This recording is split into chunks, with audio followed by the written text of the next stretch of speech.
Iran में जिस तरह से हालात बने हुए हैं उसको देखते हुए ये मानना कहीं ना कहीं थोड़ा मुश्किल है, लेकिन ये बात सच है कि उत्तर प्रदेश के गोंडा जिले के करनैलगंज तहसील क्षेत्र के ग्राम बराऊ निवासी एक युवक इजराइल में पूरी तरह से सुरक्षित बताया जा रहा है और बताया गया कि वो फैक्ट्री में काम भी कर रहा है और मिसाइल हमलों की आशंका के बावजूद वहां की सुरक्षा व्यवस्था इतनी मजबूत है कि कामकाज पर कोई भी असर नहीं पड़ा है।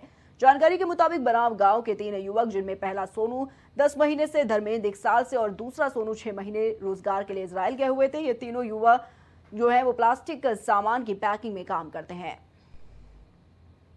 इस काम के लिए बिल्डिंग लाइन में काम करता है। वहाँ जिस तरीके से युद्ध चल रहा है, आप लोगों की बात होती है, बेटा क्या कुछ कहता है? बरोबर बात होती है। बेटा क्या कुछ कहता है वहाँ युद्ध को लेकर? हाँ, युद्ध तो चल रहा है, बरोबर वो बोल रहा है, लेकिन जब भी मतलब कुछ आगामी उनको पता चलता है सरकार को वहाँ की, तो काम बंद करवा के सब लोगों को अंदर वो कुछ बताते हैं, बंकर क्या उसमें ले जाकर के सबको भर देते हैं। अरे एक को 1 साल हो गए, एक को 6 महीने हो रहे हैं। तो हाँ, युद्ध चालू है ईरान जी में। जी, युद्ध तो चल ही रहा है। यहाँ आप लोगों को कितना डर सताता है? सर, डर तो हर इंसान को है। जैसे हमारा परिवार जो विदेश में पड़ा है, तो सोच तो बनी ही है, मिसाइलें गिर रही है तो कभी भी मिसाइल कोई पहचान तो कर नहीं रही है, वो कहीं भी गिर सकती है। तो सरकार से यही मांग है, अगर हमारे परिवार को सुरक्षित रख रहे हैं तो कोई दिक्कत नहीं है। अगर सुरक्षा न मिल पाए, बच्चे बताएंगे, अगर सुरक्षा नहीं मिल पा रही तो सरकार से मेरी यही उम्मीद है कि मेरे परिवार मेरे घर सुरक्षित भेज दिया जाए।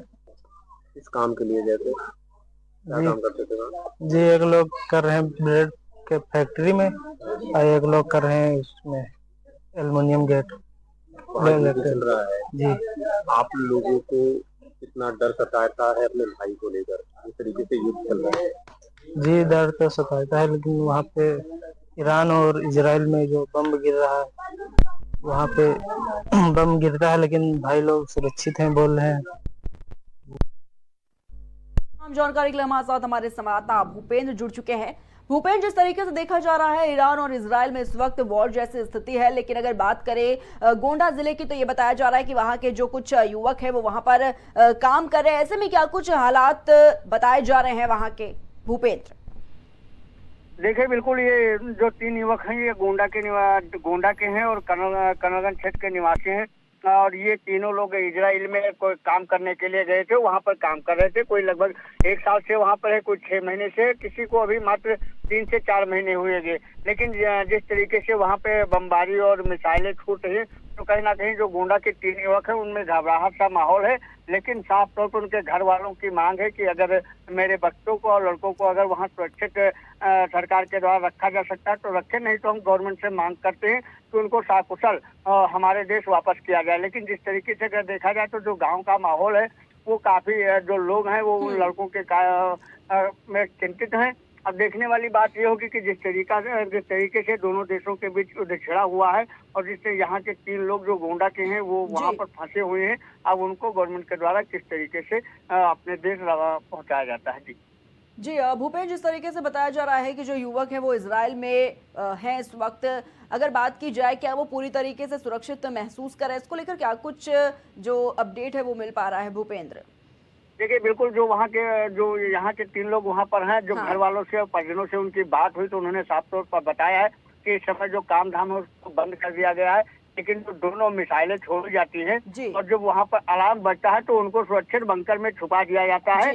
अब कहीं ना कहीं देखा जाए जिस तरीके से उनको बंकर में छुपाया जाता है, सायरन बजते ही उनको भागना पड़ता है, तो कहीं ना कहीं जो घर वाले हैं उनमें जो है चिंता तो बनी हुई है। लेकिन फिलहाल जो यहाँ के लोग हैं वो अभी भी वहाँ पर सुरक्षित हैं। अब उनको किसी तरह से जो घर वाले हैं वो साफ तौर पर गवर्नमेंट से मांगते हैं कि अगर वहाँ पर मेरे लड़के सुरक्षित रह सकते तो है, नहीं तो उनको मेरे देश के लिए रवाना कर दिया जाए। देखने वाली बात ये होगी कि जिस तरीके से वो लोग गोंडा के हैं और वहाँ पर फंसे हुए, उनको सरकार के द्वारा किस तरीके से निकाला जाता है। जी ठीक है भूपेंद्र, बहुत बहुत शुक्रिया आपका हमारे साथ जुड़ने के लिए, तमाम जानकारियों के लिए।